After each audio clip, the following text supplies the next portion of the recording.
said, we're gonna get started with the April Maple Hour, and welcome everybody for joining us. My name is Tony Johnson. I am a UW Extension Forestry Outreach Specialist and the new Maple Syrup Project Manager for UW Extension. So I'm really excited to be kicking off my first Maple Hour as host, and I want to point out just a couple of folks that we have on the call, just in case you've got any questions. I've got a colleague, Bill Clace and Scott Hirschberger, both in the participants list that are available to assist. So if you've got questions that come up during the presentation, feel free to enter those in the chat, and they might be the ones who help answer those questions.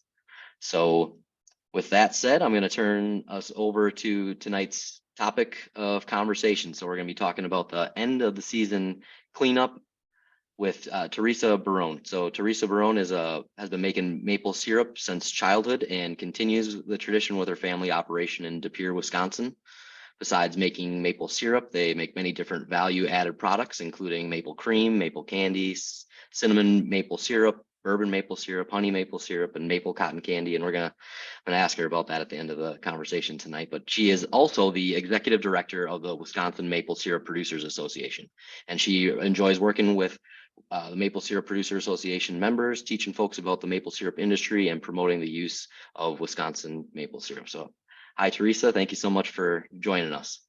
And maybe to kick off the conversation tonight, you could just tell us a little bit about yourself and the Wisconsin Maple Syrup Producers Association to start us. As Tony said, I am a maple producer for many years in De Pere, Wisconsin. I've been making maple syrup since a little kid. We started out with a few taps, and as our family grew, we grew to a bigger operation. We have about 1,200 taps today on buckets, on tubing, on a solar vacuum system. And as Tony said, we make a huge variety of products beyond just pure maple syrup. About 6 years ago, I was hired as the executive director of the Wisconsin Maple Syrup Producers Association. I take care of the membership, and I have the joys of going around the state and talking to people about the Wisconsin maple industry. Beyond that, the Wisconsin Maple Syrup Producers Association started many years ago. It's been truly an association since 1964. It started with a group of maple producers out of Anago called the Anago Maple Producers Association. And then in 1964, it became the Wisconsin Maple Syrup Producers Association. We are a nonprofit association, and we really value helping our members to make America the finest pure maple syrup in North America. We attempt to accomplish this through a number of meetings, beginning with our annual Winter Institute we hold in each January. We actively work to promote maple and help educate our producers in many ways. We work with the state agencies to promote legislation. We organize a lot of events throughout the state, from the first tree tapping to a fall tour to we have a booth at the Wisconsin State Fair to help promote and sell maple syrup. We work with the national and international maple syrup associations. And one thing cool about becoming a member of the Wisconsin Maple Syrup Producers Association, you also become a member of the National Maple Syrup Council and the International Maple Syrup Institute. And we have a website for our members and beyond people that aren't members at www.wismaple.org that has all different kinds of information about events around the state. It has information about regulations, labeling your maple syrup, to our new comprehensive handbook that we just developed that is kind of like a 101. We also have a 101 beginner's book. So we have many mechanisms through this website, and we also have a Facebook page that for producers to see what's going on in the maple world. Oh, that's great. Thanks, Theresa. I did enter the link to the Maple Producers website in the chat, and I will add that link to the recording on YouTube and our website as well. And any of the links that we talk about during the discussion today, I'll be sure to add those. as we go, or share with the folks who registered in advance. So I'm curious, with all the connections that you have with folks across the state, and here we are at the end of April, what are you hearing from people about the 2023 maple season? As we know, the maple season really determines everything from Mother Nature. This year was another really weird and different maple season. In the state of Wisconsin, the average season usually lasts about 28 days. Usually southern Wisconsin, of course, starts tapping before northern Wisconsin. At our personal sugar bush, this year was very different. We started tapping February 10th. Last year, we started tapping March 3rd. This year, we started cooking February 20th. Last year, we started cooking March 27th. So our year, by us, just around De Pere, which is a few miles from Green Bay, we had one of our record years. We were lucky compared to other producers. A lot of southern Wisconsin did quite well. A lot of northern Wisconsin was at 60% crop. The big thing we worried about here in De Pere area is we didn't have much frost in the ground, but those weird snowstorms we had out through the year actually helped our season out. But as many of you know, about 2 weeks ago, 3 weeks ago, that 80-degree weather really put a damper on the maple season. It caused many trees to bud out, which wasn't good for many producers, especially when a lot of producers still had so much snow in the woods. There's many producers that didn't go out and tap this year, or tap less trees because of that snow. One thing what happens when that temperature gets so warm, the trees will actually start to bud, and it'll do something to the sap to have it a different taste, which will give you a problem as you're ROing your syrup or you're filter pressing your syrup. It will not filter just because of the sap changing, and it'll also cause a bitterness in your sap. There are some producers up in way northern Wisconsin that did not get that 80-degree temperature, so they are still producing, but most throughout the state are pretty much done. Okay, that was going to be my next question, was if anybody's still harvesting sap here at the end of April in 2023. I know I had a particularly short season. I've got a much smaller operation in Sheboygan County, and we had our taps in for 2 weeks and collected all the sap we could handle, and we were done by the beginning of March. So it seems like there's a lot of regional variation, and with the weather patterns, it's been a very different year depending on who you're talking to. And I know we were talking a bit about the ways to kind of stay up to date with what's going on with producers around the state. And I just wanted to again mention the Facebook group for the Producers Association is a great way to connect and see, what's happening with people around the state. And it's a good communication board for folks to stay connected.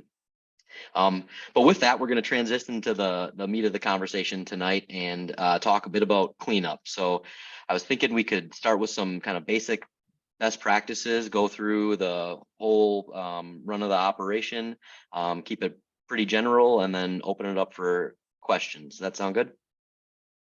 All right, cool. So first, maybe we could just start out with the sap harvesting equipment. So what do you think about when you think about cleaning up everything from the taps to the tubes or bags, all the way to the sap collection containers? So I guess the big thing when you start cleaning up is you want to take your taps out of the trees. So at the end of season, you pull those taps out. You don't leave them in the tree from year to year. As most of you know, once you clean those out or pull them out, many people, if you have a tubing system, run hot water through that, or they run a food grade hydrogen peroxide. But if you're using a food grade hydrogen peroxide, you want to make sure you're diluting that peroxide down to about 3%, which is about 8% of the hydrogen peroxide per gallon of water. 8 ounce. So you want to make sure you do that. And another great way is just running hot water through those tap lines and back flushing it to clean it. When it comes to pulling your pails down, you want to wash your pails up. As many producers know, towards the end of the season, the sap really changes and you'll get that yucky sap in the bottoms of your buckets. So you want to take hot water and wash those buckets out. For your taps, you want to wash your taps. On bigger tubing system, a lot of producers just cut off those taps and put new taps on the following year instead of washing them. You really want to clean out your equipment. When I say clean out, you want to make sure anything you're cleaning it out with, you're rinsing well. Because what happens is that next year that sap will get on any of that residue that you're putting in. It'll take on a taste. Big thing too, when you're cleaning out your tubing, as we know, squirrels are a problem. So you want to make sure you have gloves on when you're cleaning your tubing, touching your tubing, because squirrels will actually come for those salts in your hand on your tubing. When it comes to pans, you want to make sure to clean your pans out with, there's many different things you can use, hot water, an acid rinse, white vinegar, or some people fill their pans with sap and let that sap for a couple months, and that'll actually form back to water. And that does a great cleaning of your pans. And anything that you use as a collection tank, you want to wash that out. The sooner you wash it out, the better it is, because like I said, that sap won't sit, because the sap will mold as it sits in there. When it comes to ROs are a big thing that many producers have. It is a good practice to wash the machine membranes very thoroughly at the end of season. Washing of reverse osmosis membrane should be done to the membrane's manufacturer's specifications. Many people make their own ROs using all different membranes, and along with many people buy manufactured ROs. So make sure you're washing your membrane to those manufacturer's specifications. Membrane should be stored in membrane solution in the off season. It is a good practice to mix the membrane storage solution with distilled water at the end of the season if good quality permate is not available. So when I say permate, that will be what was left from your RO. Membranes should be moved to an area. They will not freeze until the next maple season. Reverse osmosis machines should be drained at the end of the season and moved to an area that does not freeze until the next maple season. With that being said, all your pans, if you're not keeping that sap in for cleaning, they should be drained as well. Or any of your tanks out in the woods. Many people put bulk tanks in the woods. Make sure you're opening up those tanks. The end of the season is a great time to have repairs made on your maple equipment while the issues are fresh in your mind. That's one of the big thing I tell people, because that's just as much important, because all of a sudden you're going through season and you're flushing your lines and you have a hole in it and you forget about it till next season, and well, then you probably have 20 more holes, but you try to get ahead of the game when it comes to cleaning. When it comes to after you're cleaning, and many people don't process their syrup right away. When you're bottling, you want to make sure your filters are clean before you're bottling. You don't want to use a moldy filter or stored in a musty place, because that filter will take on the taste of your syrup. You worked all that hard during season and maybe just didn't get it filtered. Now you put it in a moldy filter and you're like, why does my syrup taste like mold? They'll take on that taste. And as you're bottling it, you want to make sure that you're bottling it into clean containers. There again, all of a sudden I'm bottling my syrup into a pickle jar that really wasn't clean. Oh, all of a sudden I have pickle tasting syrup. I mean, it does happen.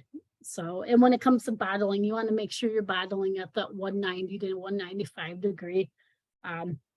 Another big thing when it comes to bottling, make sure your syrup is finished to that 66 bricks. It helps in the molding process. Once you bottle and you can it, then you don't have to worry about the refrigeration aspect until you open it. So those are just a few little quick cleaning items. Many people will go out in fall and clean up all their branches that come down and stuff. So people end up cleaning for a while through the year instead of just right at the end of maple season. Yep, cleaning is definitely a big part of the whole process. One thing that came to mind for me that I was wondering is, after you've got some of your equipment like the taps or maybe the buckets cleaned, what are you thinking about as far as storage? Do you have, I mean, So what when are you best store, practice? that's a good point. When you're storing those, of course, before you stack those pails together, if you have pails, you want to make sure they're dry, because if they're not dry, all that water you wash with them, it's just going to create, again, that dirty mold thing. You want to store them in a dry place. They'll pick up again any smell where you store them. If you're storing them, say in the barn, they'll pick up that barn smell, and you'll have to start all over with rewashing. And many people use plastic tanks. You want to store them out of the sun, because that sun through the year will break down that plastic on your tanks. So, Mhm. Okay. And then with the kind of big tube systems, you're flushing those out maybe with some type of a cleaner, and then those are just staying in place in the woods and through their lifespan, right? And is there anything special you're doing with them kind of in between seasons? when you wash the boat, you're letting it sit for the next season. So Oh, you do you're not want to use isopropyl alcohol in that cleaning, because there again, it takes on that taste okay. in those Okay. lines. Okay. And then one other question, kind of thinking about some of the smaller scale producers out there and just reusability of certain stuff, like kind of what do you think about best practices for maybe saving bags from year to year, or saving some of the filters, the gravity filters, or plastic taps? What's kind of the lifespan, and how long can those things be cleaned and used? For saving bags, you want to wash out those bags, turn them inside out and let them dry. If you're going to save a bag. For the taps, same thing. You want to wash those taps out with hot water, set them, lay them out to dry. You don't want to be putting them in a bag wet, because you'll create that mold back again. Same thing with pails, again, drying out. When it comes to any filters, you want to rinse them out with water and let them dry out, and make sure they're completely dry. Otherwise, you'll get, as I said, that mold or that musty in it, and it'll, when you run your syrup through the following year, you'll take on that taste, even though it's a year later. Hmm. Yep. And then I did want to just enter in a link to the North American Maple Syrup Producer Association manual, the third edition manual that covers a lot of these best practices as well. And that's available for a free download on this website, mapleresearch.org, which is a repository of a lot of good online resources for producers at any scale.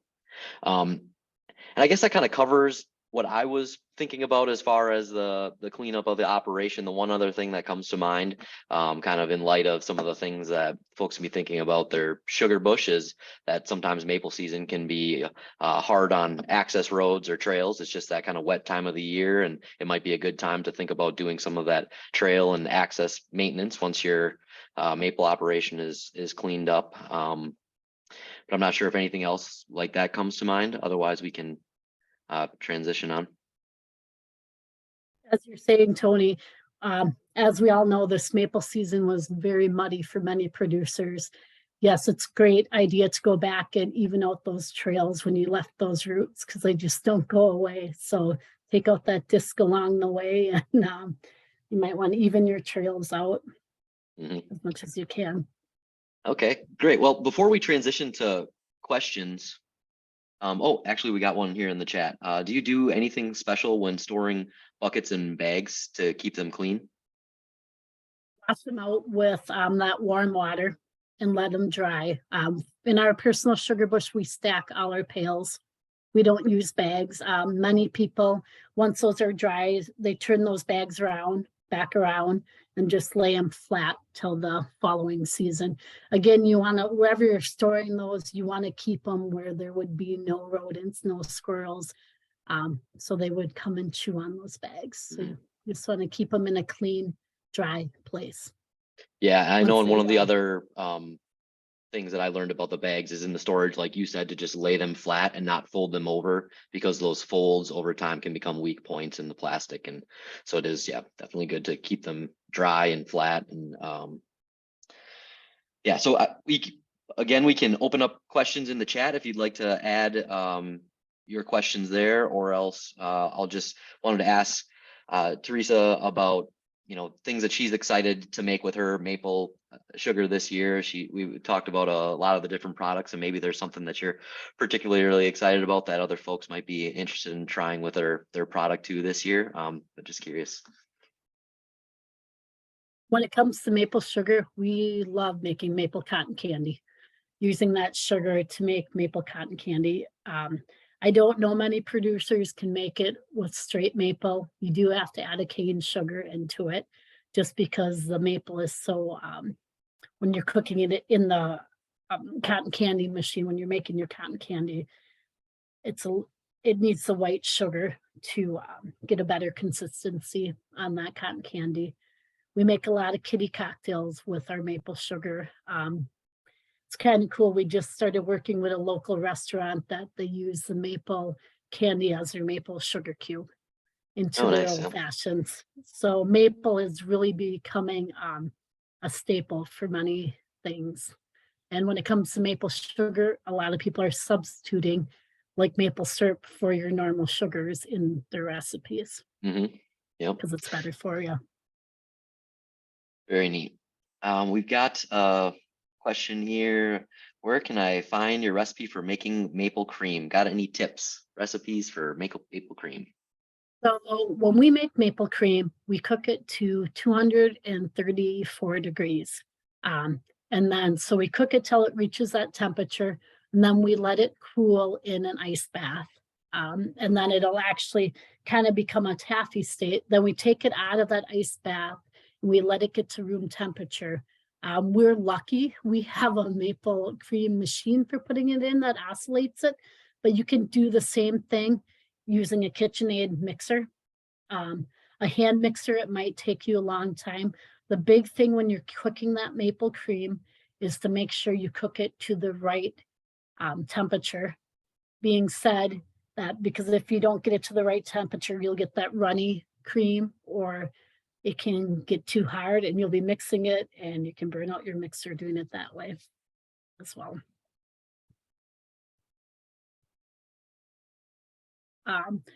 When it comes, well, Yeah, go ahead. okay, when it comes to what grade is best to use, honestly, we only use our lighter grade because the sugars are higher invert sugars. When we're doing it, we have not made it with the darker grade because it seems the lighter grade, from what I've heard, like the lighter amber with the higher invert sugars, seems to make a better cream. You can get an invert sugar tester. It's the same as a diabetes tester. Okay.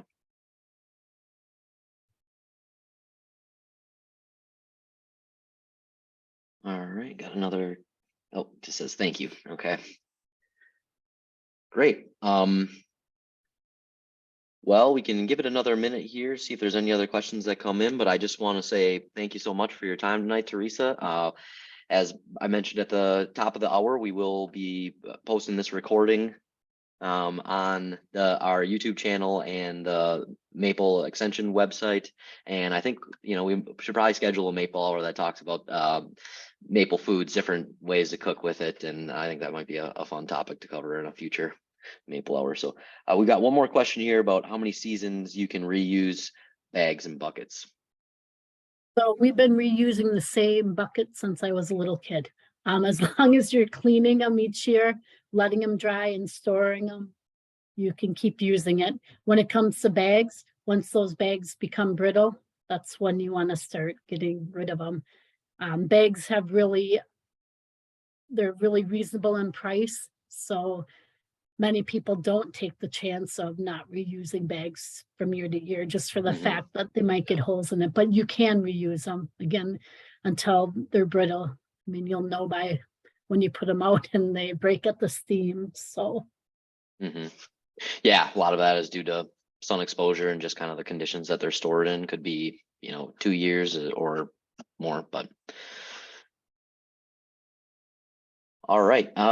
Let's see. Well, I did already make my plug for the Maple Extension website and our YouTube channel. I'll be sharing out the recording of this as well in the newsletter. So if you're not already signed up for our newsletter, I encourage you to head over to maple.extension.wis.edu and sign up for our newsletter there. And I'll that's kind of the easiest place to get our updates straight to your mailbox. Otherwise, we've got our Facebook profile as well. So again, thank you, Theresa. Any closing remarks? So next week at Hotel Marshfield in Marshfield, Wisconsin, we're having our WMSPA annual meeting and SERP judging. I always tell people when you want to figure out how well your SERP is when you make it, bring it to a judging contest. Also this weekend in Medford, Wisconsin, they're having a judging contest as well at Taylor County Maple Days. And there's always something when people ask me the value of joining the Wisconsin Maple Syrup Producers Association, there's always value with that, contacting with different people. There's always something you can learn new. I've been making, as I said, maple syrup since a little kid, and each year it seems you learn something new. So please get out and explore around and go to these events. Go tune into the Maple Hours. There's really a lot of information to learn out there about maple. And just remember, everything you read on the great world of Facebook and beyond is not always necessarily true. As Tony said, the Maple Manual is a great resource to look at. If you don't want to download I think it's 100 and some page, it's more than that. They're only $50, and there's a lot of great information. The WMSPA also has a beginner 101 book that they give free to anybody. That is great information. And they also made up a smaller version of the manual, the WMSPA Comprehensive Handbook, that has also great practices and stuff for the trade. So get out and check all of the stuff out. It's really, there's a lot of great information out there.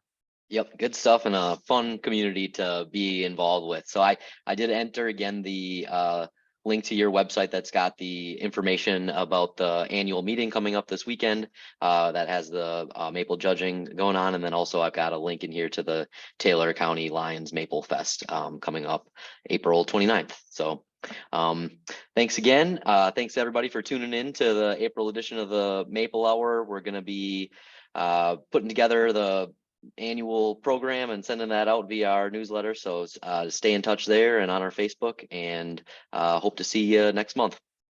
Take care.